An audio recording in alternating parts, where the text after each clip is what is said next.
to the Drew Sutton Leadership Show, lighting the way with real leaders, real stories, and real impacts. Because when leaders stop growing, the darkness wins. All right, welcome back to another amazing episode of the Drew Sutton Leadership Show. Today's guest I'm super excited about. This is David Quaid. He's a digital strategist and SEO heavyweight and the founder of Primary Position, a powerhouse agency he launched in 2004 after a software engineering career at Dell. With roots in software development and a track record in scaling companies, David has spent 2 decades mastering the intersection of tech, marketing, and growth. After founding Primary Positions in Europe and the US, David took a 6-year detour to serve as the head of digital marketing at Kemp Technologies, guiding the New York startup from $16 million to $250 million to a $250 million acquisition by Progress Solutions Software. Since returning, he has helped 6 Series A through C startups reach a combined $5 billion in valuation or exits. Known as the SEO king of New York City, David combines hands-on engineering prowess with a strategic marketing genius. He's a leading voice in the SEO space, moderating some of the world's largest forums, including subreddits with over 300,000 members. His core belief: Google is not a content appreciation engine. It's a lead generation machine that you can game. David's bold, no BS approach to search, LLMs, and AI are backed by real-world wins and relentless insight. For this episode, he's even offering a free 1-hour SEO/AI strategy review. Get a hold of him at the show to find out about that. And he'll be covering survivability, tactical pitfalls, and classically overlooked gaps. So without further ado, welcome to the show, David. Hey, Drew. Thanks for having me. It's great to be here. Hey, man. We have a mutual friend, Brian Wallace. And so I reached out, and my policy is anybody that's a friend of Brian Wallace's is worth meeting. And I was floored. I am super humbled to have you on the show. We're going to talk a little bit tech. So those that are watching, it's going to get a little bit nerdy today, which is cool. It's one of the things I've been wanting to open up on the show for a long time. And we're going to talk one of the most nerdy subjects of all, which is SEO placement. That's for those of you that understand what marketing is and you followed Russell Brunson. This is the underlying stuff, the stuff that really drives. So I'm super excited to have you on the show. Thanks for being here, man. Great. Thanks for the introduction. Really all right. So finding out a little bit about the man, what keeps you energized? What do you do for fun? What I do for fun, I love to travel and I love eating. I love food. So I've lived on 3 continents in 22 years. And this is my 4th city. So we used to live in New York. Now we live in Florida. That's awesome. Okay. So being a foodie, what's your favorite breakfast food? Ooh, I'm still classic sausage, bacon, tomato. Fried. Oh yeah? Mm-hmm. Very much. Nice. I have recently got a hankering for heroes. So like I'm experimenting with spices and trying to make them at home. When I get fascinated with something, it starts to bug me if I can't make it at the house. And so, that's been my culinary experiment lately. I went through that phase with Indian food. I think it's one of the most interesting cuisines out there. Yeah, because Indian food, they season their food with spices, whereas in America, we season our food with cheese and sometimes cream. And in Europe, we season it with blandness. It's all about bringing out the flavor of the meat itself versus adding flavors to it. Yeah. But I think growing up in South Africa, that was a huge melting pot of different flavors from India and sort of like its own cuisines, mainly focused on barbecue, actually. There we go. Well, you can't go wrong with barbecue. Cannot. Well, cool. All right. So how do you go from food? So you got into software engineering. Was there a moment where the light shone down? You're like, I think I want to do software, or was it just kind of obvious the whole way through? So my dad studied computer science back in the 1960s in Trinity College in Ireland, which was punched cards, really, really old. And he didn't want me to go into computer science, but I did. I could program at the age of 10. And so when we moved back to Ireland, I became a software engineer at Dell Computers.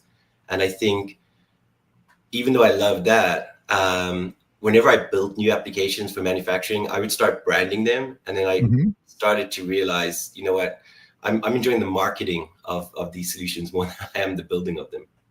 You know, all the really great marketing people that I know started out in tech because marketing is this confluence of what people want and being able to automate that and offering that at scale. And so really that's what SEO is. So, and I love that you started, your background is in computer science, which is not coding. So maybe can you describe the difference between computer science and coding? So within software engineering, and even IT today, that's the application of software applications that other people have built, whereas coding is more about building applications from scratch, from the ground up. And I think having some understanding of those two different systems and then being able to apply that to Google was a real game changer for me. I think a lot of people look at Google as a black box and think, how does it work? It's so magical. And to me, it's like, I can see how this works. I wrote an article on Quora about how Google works. One of the Google engineers actually gave it a thumbs up and said, this is pretty close. I think I got 500,000 views in the first year in that article. And so I spend most of my time thinking about things like that, big scale projects, like Googleplexes. Yeah, no, and this is really important. So we've reached the spot in technology now where you don't actually have to understand what happens underneath. Yeah. In order to use it on a perfunctory level, on a above average level. But if you really want to master it, if you want to break through that ceiling to hit the next level, you have to understand the basic math. So I have 30 patents in helicopter design, and folks are like, how did you get 30 patents? And I'm like, well, really it's like 3 patents, but I understand all the basic math. And once you understand all the levers that are underneath the whole thing, making it work, patents are they're not trivial, but they're kind of simple because I know how this works. Well, if you just change this, it'll fix it. Absolutely. Yeah. And that's where you are with SEO. I think so. I mean, when I was a software engineer at Dell, there was a huge push for us to get software patents. And I had 3 software patents approved in 3 months, but on the same thing, right? They were mostly built on other people's work. And I think if you take the helicopter analogy, if you want to sell helicopters to people who want to take them for trips or for pleasure, you don't want to explain the engineering, right? You don't want to explain where things go wrong because you're going to sell yourself out. And I think that's where Google and now AI with, Perplexity, Gemini, ChatGPT, and so on. If you're a user and it's solving problems, that's great. But when you're a marketer, I think removing some of that mystery is really critical, because if you believe all of the magic and unicornness about it, it's going to be a difficult platform to market on. Whereas if you look at it from a software engineering perspective, it's actually pretty simple. Yeah. And I remember I got into software engineering a little bit. I'm a mechanical engineer, which basically makes me a blacksmith in today's world. Like I just have my hammer out there whacking away. So I started you can't be replaced by AI, right? That's the great thing. Yeah. So I started tinkering with software a little bit, and I began to understand that most of the algorithms are just prioritization algorithms. It's very fancy ways of deciding what is the most important thing to work on first. And is that a good way to think about SEO? Absolutely. And I think so. When you look at what Sergey and Larry Page did that was so groundbreaking, there were about 3,500 search engines back in 1998. And what made their system so different is they took a system that graded scientific and medical review papers. And one of the real problems you have, and one of the real myths about Google, is that Google sort of understands content, right? Whenever you go to Google and you ask it for something like, where should I go eat? Where should I travel? How does this work? What's the capital of that? It always seems to know the answer. But what it really does is it does it agnostically. It doesn't actually use the content itself to rank itself. In philosophy, we call that the root of begs the question, right? In other words, the book of evidence can't be evidence, the book can't be evidence of the book itself, right? The book is the claim. So if you're writing content, you're claiming to be the best on that topic. And the way Google objectively and agnostically ranks content is by looking at all the other websites that link to it and how many other websites in turn link to them.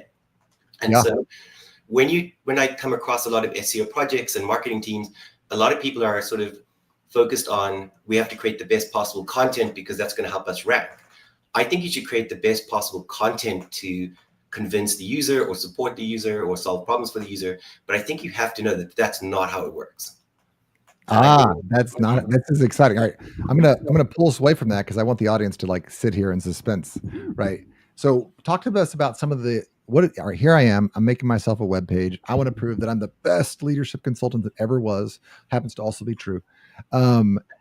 So what would I go about? How would I go about making my page that would be wrong? I don't think there's a way of going wrong, except if you think that, for example, by mentioning marketing consultant a lot, it's sort of going to earn you brownie points with Google. It's not. It's pretty much the same way as everything works in life, right? If let's say a trusted business partner is looking for some help, he's going to turn to his trusted network and say, I need a really good financial accountant, or I need a lawyer who's good with immigration law, or I need someone who understands how to market into another country.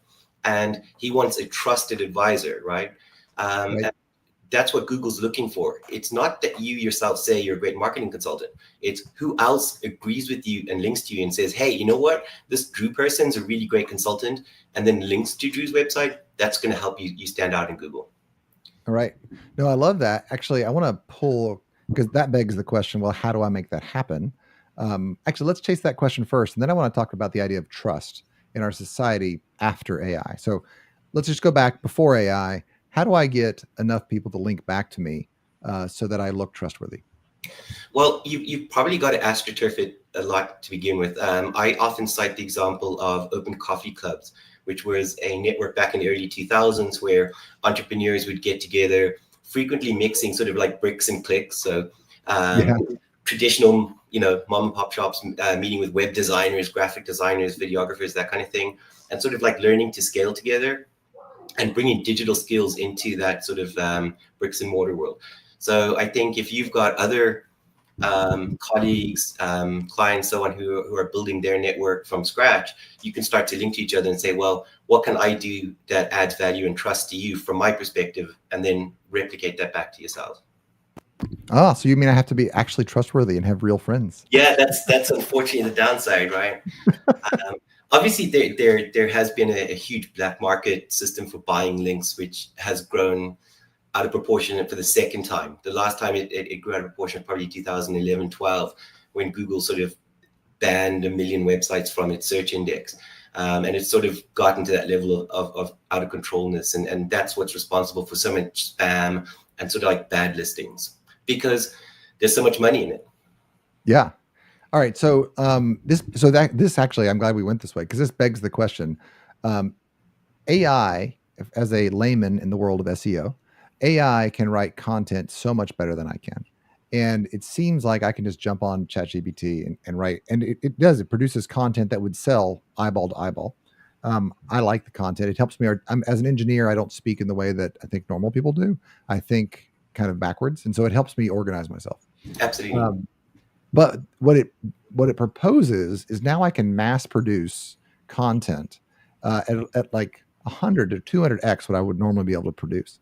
And this content is now going to be way more curated. So I think we all know that when the guy from Zambibia, the prince from Zambibia, sends me an email asking me to unlock his $10 million, we all know that that's a scam. It's just something inside of us is like, this is nuts. In the world of AI, I'm going to be able to jump on with a video and read a script to you, or I even have my AI avatar read a script to you, and it's going to be completely convincing.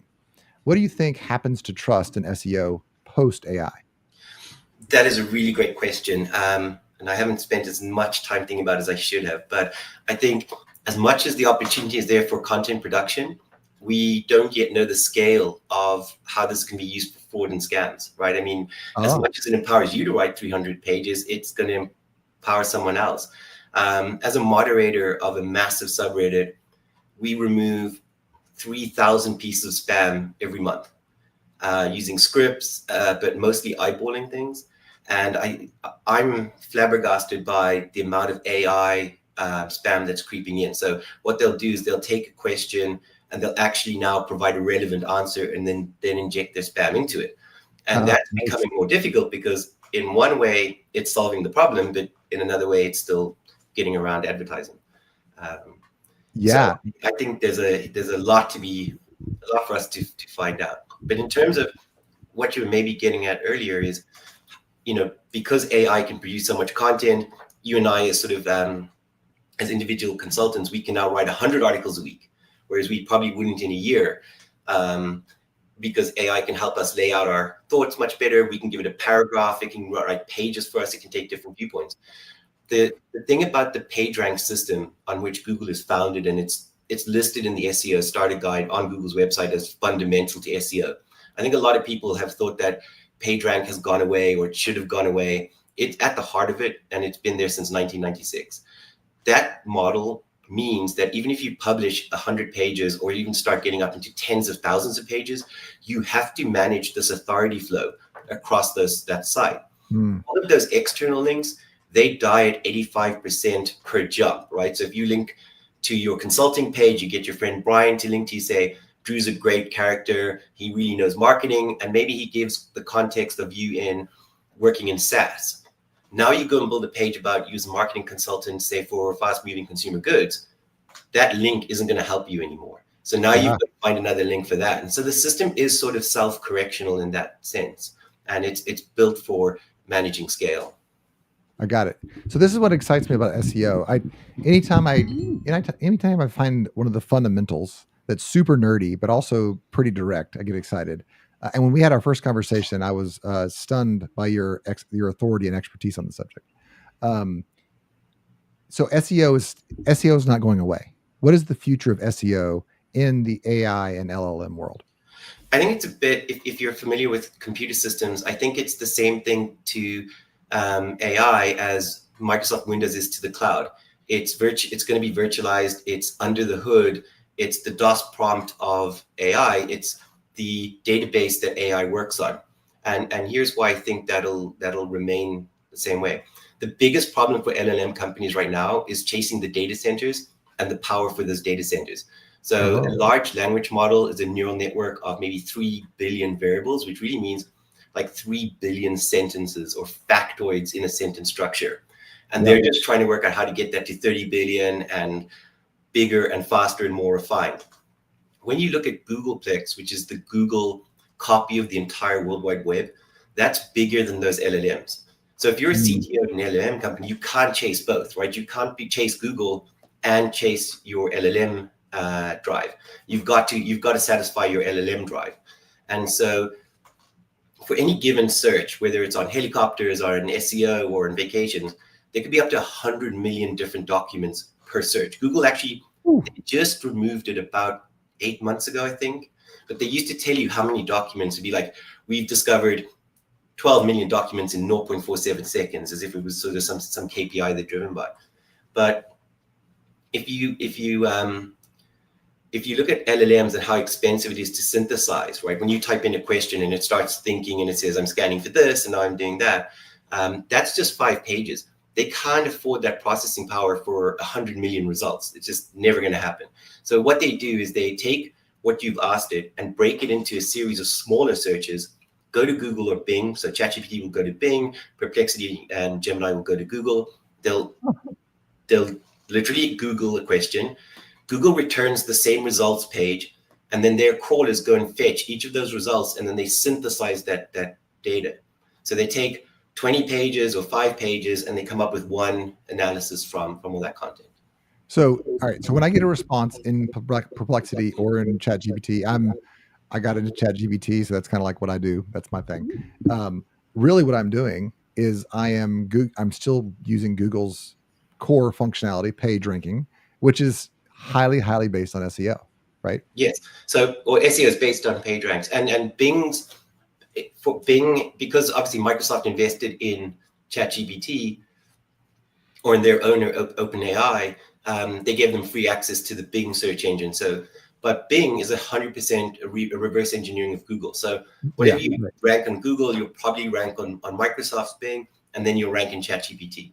But yeah, in order to rank stack their content. Now, a lot of the questions you might ask, for example, what's the capital of France, or what's the makeup of sodium nitrate, for example, those kind of like fundamental questions, they have the answers in their sort of like foundational learning. So whether they're trained on on Reddit or X, they'll know those answers.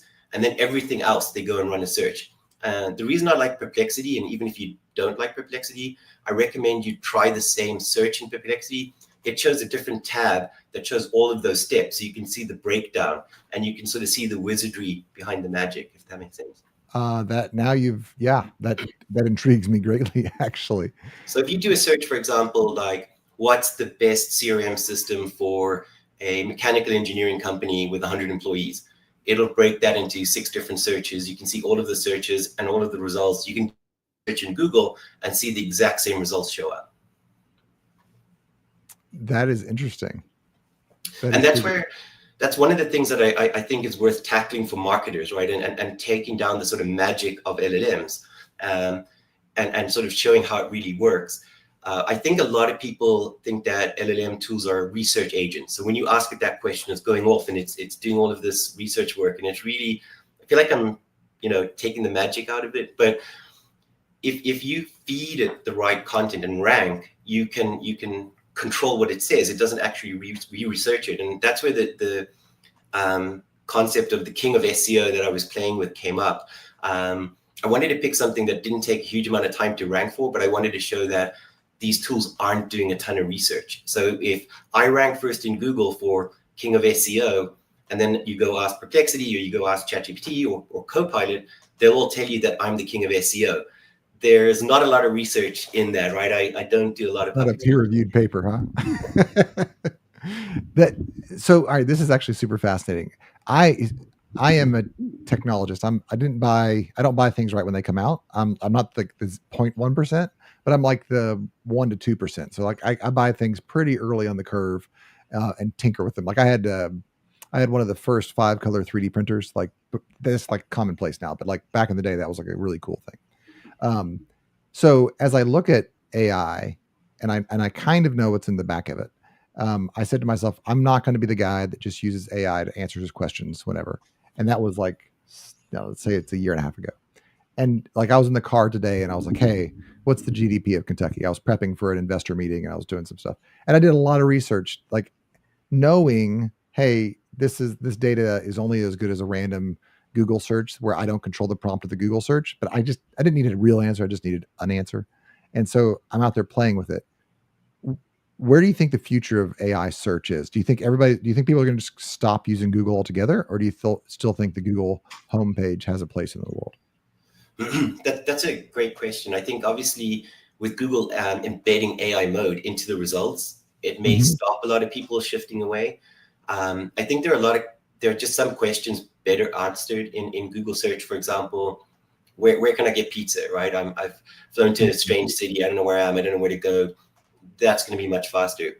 If you want to pull together a quick summary on a market, you probably want to go to an LLM tool, right? It's just going to do things. So I think Google just becomes a different tool and you just use it differently. It's kind of like the way that with mobile phones and with video chat, text messaging hasn't gone away, right? We're still there making typos, right? Misspelling words, confusing people. It's just another way of doing things. And you just pick whatever is fastest and whatever is most convenient. Yeah, got it. All right, another AI question on LLMs. Not all of the LLMs are connected to live data. So some of them are going and pulling from Google. But are they learning in real time? So this is where the question is going. I have a website, you have a website. I want my website to rank, you want your website to rank. Ultimately, I think people are gonna be like, hey, who's the best leadership coach in Lexington? And then I want my name in ChatGPT to show up, right? Is SEO the best way to make that happen? Get that ranked, get my page ranked, and then GPT will know it? I think so. And I think it's because they're built on the way people have been producing content, especially brands and companies. Very, very few companies will write a blog post going, why I'm the best SEO consultant, right? Except someone like me who'll go and write, I'm the king of SEO, right? So big brands like Microsoft won't run a blog post, the top 10 cloud apps of 2025. And I think AI tools sort of like take advantage of that. And so when they run the search in Google, they'll get those articles from sites like TechCrunch or other sites, and then they'll get lists and lists, and then they'll just kind of string them together, or they'll get that data from Reddit. But they're nowhere near the point of actually going off and researching. and making up their own list. They literally just go to Google, run a query, and then surface exactly what they find, whether it's true or not. So they are susceptible to misinformation, as Google is, and I don't know if there's a way around that. Huh. All right. So we live in a world of shifting grays then, and it's our job to get ranked properly on SEO. I think that, like, I live in the marketing work that I do for my clients. I know that I'm not a marketer hardcore, right? So I'm just like, hey, let's get your basic message structured out. And then I have a couple of people I'm going to refer you to. If I'm like, hey, you know what, I need to go into SEO hardcore, when should I do that in the branding process? And should I just start with some stuff that I think that matters? Or should I just say, listen, this is not my thing. I need to go get a client. I need to go get a consultant. It depends if you can penetrate the search engines and get into the top 10. I think search engines present a really unfair challenge for content marketing, in the sense that just the top 3 pages in a web search would get 76% of the traffic, and there could be 100 million pages. So it's a feast for some and an absolute famine for everyone else, right? One of the things that LLMs do is they do give you the ability, even if you're ranking on page 2, to be cited somewhere in the first page of results. So if you can get there, the other way of looking at it is that someone's going to figure out how these LLMs work, and they're going to go and get 3 articles or 4 articles in that top 10, and you're going to be at the bottom of the list, right?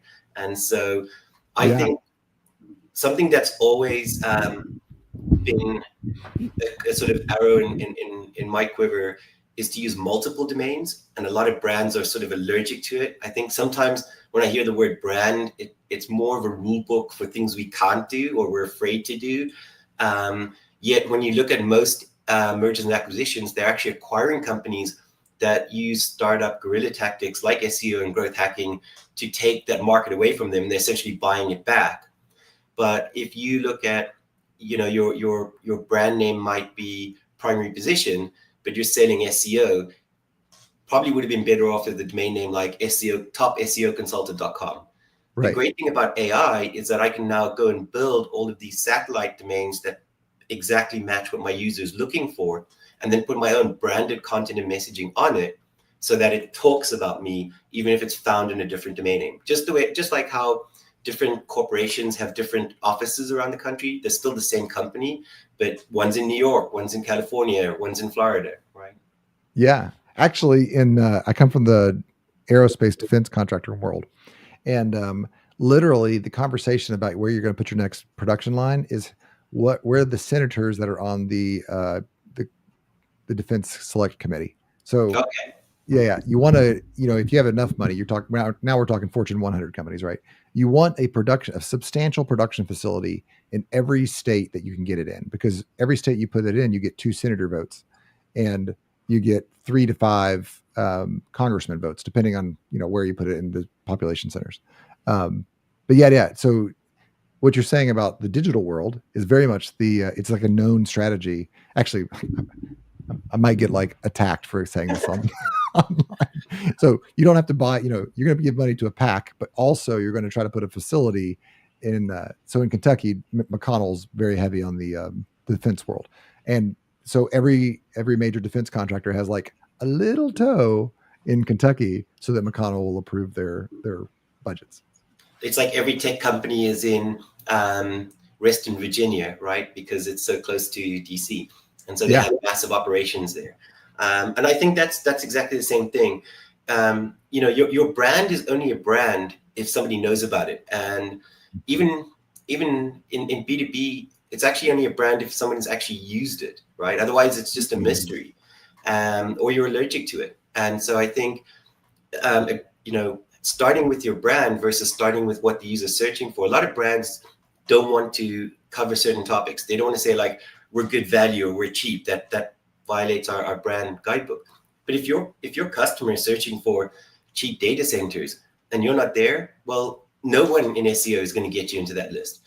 And I think by building satellite sites, that's a really great way of doing it. When I was at Kemp, we spent a lot of money in website development. We actually had our own in-house web team. We actually bought out the web team of another design company and built that as our web team as both internal and contractors because we were just such big, heavy users. We built a 36,000 page website.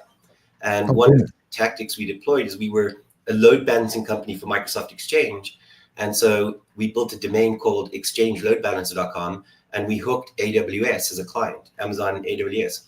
Amazon had standardized on Microsoft Exchange back in the 1990s, early 2000s, not knowing that AWS and Azure were going to become competitors. And so they couldn't host on Microsoft's data center. So they had to figure out another way. And it was just lucky that I had made Exchange Load Balancer as a way to host Exchange inside the AWS cloud. And that was a $130 site. We just WordPress, and we just copied the design and look and feel. And then we built freeloadbalancer.com, which generated something crazy like 300 leads a month because people type in free load balancer. And so we gave them a sort of like cut down, low speed version of our enterprise load balancer for free forever. And some companies would download 30 or 40 instances of it, but we would generate 300 to 600 leads a month. Huh.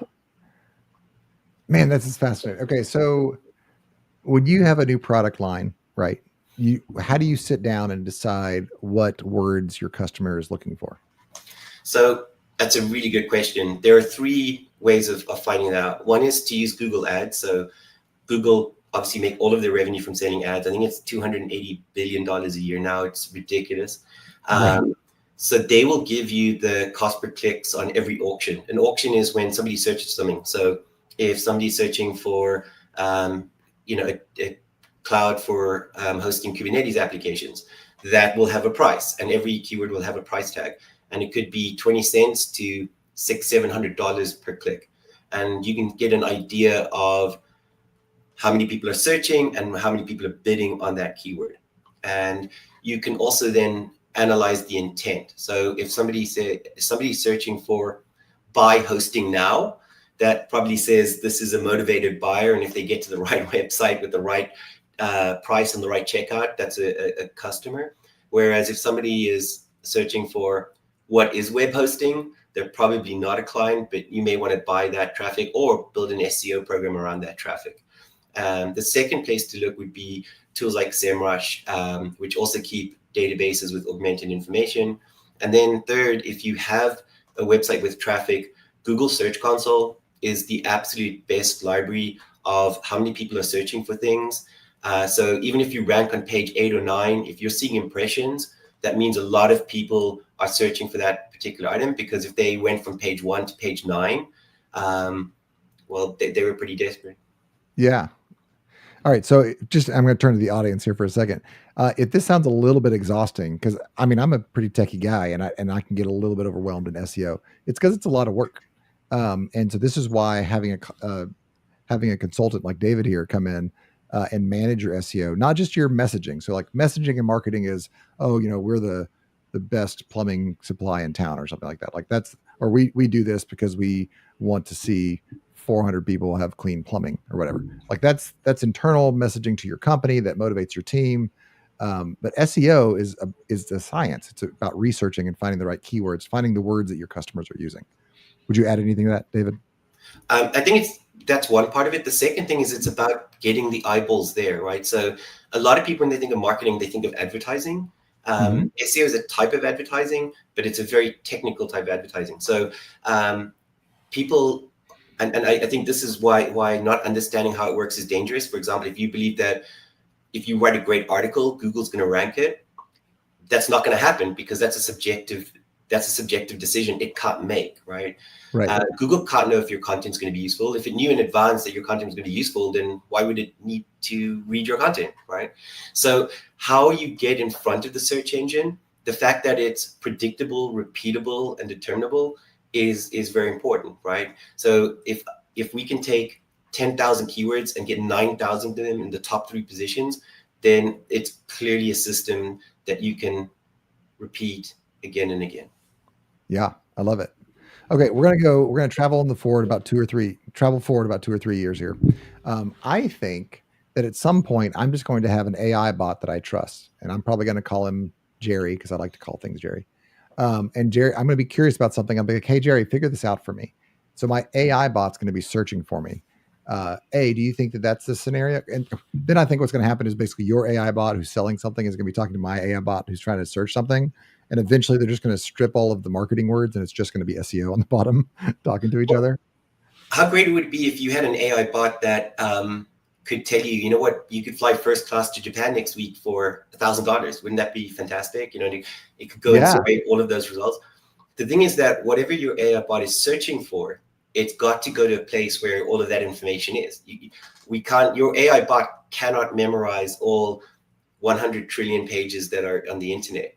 And so the only place to go is Google. So it doesn't matter whether you're searching or you're searching through Google or you're searching through Perplexity. At the end of the day, you've got to go back to the one and only place where all of that data is stored and sequenced. Which is the page ranking, right?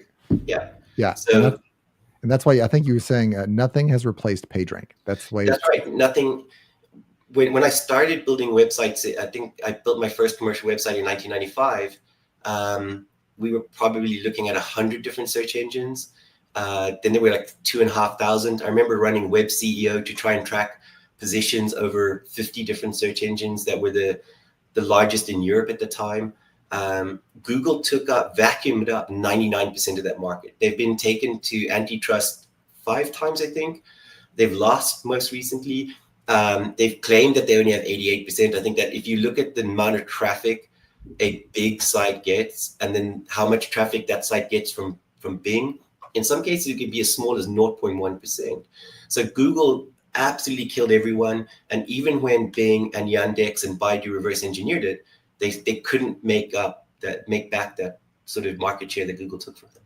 So nothing has ever replaced PageRank because it's agnostic, right? And I think a lot of people are taking fake solace in believing that LLMs will see through all of the SEO tactics, right? They'll see through all of the wizardry and they'll get you the right answer based on research and truth.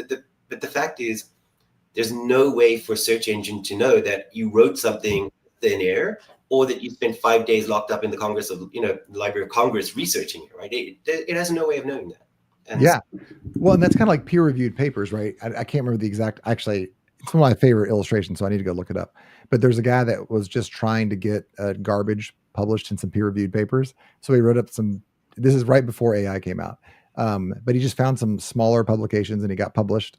And then he submitted to the larger publications with reference to the smaller publications. At the end of the day, what we say is trust and research or authority is really a prioritization algorithm that can be hacked. It's the same. You remember that Camel ad for cigarettes where they said 4 out of 5 doctors prefer Camel, right? They weren't lying, right? It didn't make it good for you though. I think it was an American marketeer who's credited as the founder of modern marketing. He was in the Depression. He was working for a pork meat factory, and pork meat was slumping. It wasn't the sort of the beef of the day, if that works. And what he did is he wrote to 400 doctors asking them if they thought a substantial meal was the right way to start the day for a working man. And 97% sent a letter back saying it is. And then he ran an ad that said 97% of doctors suggest that eating a hearty meal with pork is a good way to start your day. And that's why we eat bacon. And that's why thank you. Thank you for him. Cool, man. Well, hey, we're running out of time. I don't want to take your whole day here.